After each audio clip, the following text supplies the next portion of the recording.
শুভ সকাল বন্ধুরা, চলে এলাম শীতের সকালে একটি বেগুন ভর্তা রেসিপি নিয়ে। গরম ভাতের সঙ্গে খেতে ভালোই লাগবে। ভর্তাটা আমি বানাবো, আপনারা আমার সাথে থাকুন। বেগুনটা আমি ছুরির সাহায্যে কেটে নেব। বেগুনটা ছুরির সাহায্যে কেটে রসুন আর কাঁচা লঙ্কাটা বেগুনের ভিতরে এইভাবে দিয়ে দিয়েছি। বেগুনটা আমি পোড়ানো দেখাবো না, পুড়িয়ে নিয়ে আসবো। হয়ে গেছে বেগুনটা পুরানো। আর দুটি শুকনো লঙ্কা পুড়ে নিয়েছি আর একটা টমেটো। এবার এটা পরিষ্কার করে আবারও আসবো। হয়ে গেছে সব পরিষ্কার করা।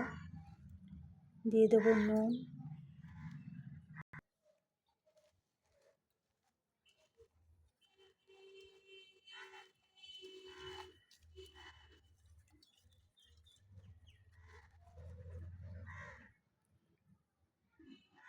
পেঁয়াজ,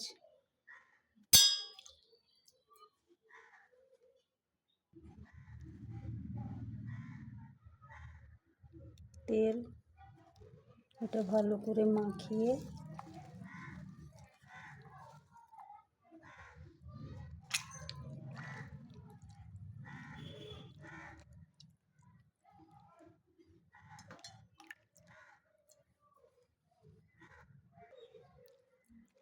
এটা বেগুনের সাথে ভালোভাবে মাখিয়ে গরম ভাতের সঙ্গে। হয়ে গেছে বেগুন ভর্তা। এবার পাশে নেব 2 চামচ গরম ভাত। গরম গরম ভাত শীতের সকাল ভালোই লাগবে খেতে।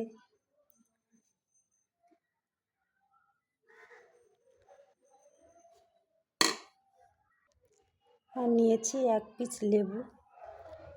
তো ভর্তাটা আমার কেমন হয়েছে আপনারা অবশ্যই বলবেন।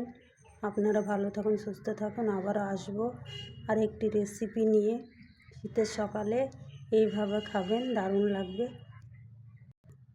টাটা।